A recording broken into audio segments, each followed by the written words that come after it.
எங்கள் ஓனர் வீட்டு தோட்டம், இது வாழை தோட்டம். இப்போ பெஞ்ச மழையில் காலியாகிடுச்சு.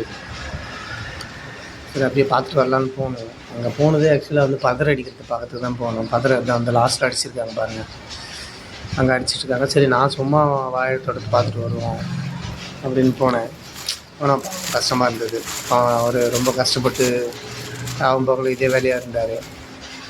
பார்க்கும்போது ரொம்ப நமக்கே ஒரு மாதிரி இருக்குது. அவருக்கு எப்படி இருக்கும்? எல்லாமே கற்பூர வாழை. அது பாருங்கள், இப்படி சாஞ்சி இருக்கும்போதே நமக்கு இவ்வளோ நேச்சுரலாக இருக்குது. அது நல்லா பூத்து குலுங்கும் போது எப்படி இருக்கும்? சரி நம்மளே எப்படிப்பா, சரி தென்னங்கன்றுலாம் ஏலத்துக்கு விட்டுருந்தாரு. அதை பறிக்கிறதுக்கு ஒரு குரூப் வந்துட்டு இருந்தாங்க. அவங்களையும் பார்த்துட்டு இருந்தோம். சரி நானும் ஒரு வாழை கொத்து பார்ப்போம், வீட்டுக்கு வாங்கிட்டு போவோம், பழம் வீட்டுக்கு போய் சாப்பிடணும் ஒரு கொத்து கேட்கலான்னு போனேன். இந்த கொத்து பார்த்தேன், நல்லா இருந்துச்சு. சரி போகும்போது பறிச்சுட்டு எடுத்துகிட்டு போவோம் அப்படின்னு சொல்லிட்டு விட்டுட்டு வந்துட்டேன். அப்படியே போய்ட்டு இருக்கும்போது எல்லா இடத்துலையும் ரொம்ப மாதிரி இருந்துச்சு. ஒரு வாழை மரம் காட்டுற பாருங்கள். அந்த வாழை மரம் ரெட் கலரில் இருக்கும். அது என்ன இது சம்மந்தப்பட்டதுன்னே தெரியல. கீழே இருக்கும் பாருங்கள். இதுதான் சொன்னேன். கீழே இருக்கா?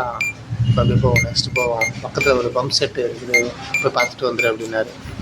அங்கே போகலான்னு போனேன். அது ஓடியே ரொம்ப நாளாக இருக்க மாதிரி தெரியுது. அந்த தேங்காய் சொன்னோம் இல்லைங்களா, பறிக்கிறதுக்கு வந்துடுறாங்கன்னா சின்ன சின்னதாக இதெல்லாம் வந்து போயிடுச்சு, வேஸ்ட். அந்த பம்பு செட்டு ஓடியே ரொம்ப நாள் ஆகிருக்க மாதிரி தெரியுது. அந்த சுவிட்ச் போர்டு பாருங்கள் எப்படி இருக்குது. தண்ணி பாஞ்ச கடையாலுமே தெரியல. பட் பார்த்திங்கன்னா அந்த கிணத்துல ஃபுல்லாக தண்ணி எப்படி இருக்குது பார்த்தீங்களா? அப்படியே போவோம். ஒரு ஸ்விம்மிங் போகலான்னு பார்த்தேன். பட் உள்ளே பாம்பு கும்பு இருக்குமோன்னு ஒரு பயம். அதனால் வேணான்னு வந்துட்டேன். அப்படியே செம்மன்னு வச்சுருங்க. பம்ப் செட்டில் பார்த்தேன், தண்ணி எதாவது பவர் பாஞ்சிருக்குமான்னு. சமீபத்தில் போட்டிருக்காங்க, பார்த்தா தெரியுது தண்ணியை.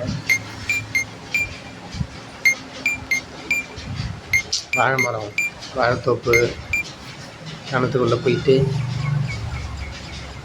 குளிச்சுக்கலான்னு பார்த்தேன். சரி வேணாம், இன்னொரு முறை வந்து குளிச்சுப்போம் அப்படின்னு சொல்லிட்டு விட்டுட்டு நெக்ஸ்ட்டு வேலையை பார்க்க போனேன். அந்த பதற அடிக்கிற இடத்துல அவர் நின்றுருந்தார். சரி ரிட்டர்ன் கிளம்பிடுவான் இங்கேருந்து. கொஞ்சம் பயமாக இருந்துச்சு. பாம்பு கம்பு இருக்கும்போது பாம்பு சாட்டையெல்லாம் பார்த்தேன். ஒரு குருவி கூட இருந்தது. அதில் போனால் ஒரு தேங்காய் முடிச்சு அது கதை.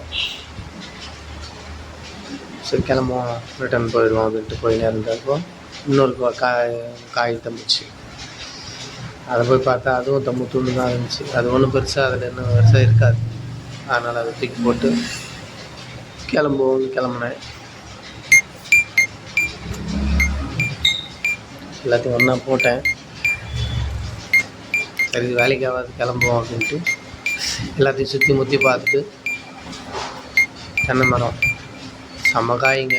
2-3 டிராக்டர் தேர்ச்சி. அதை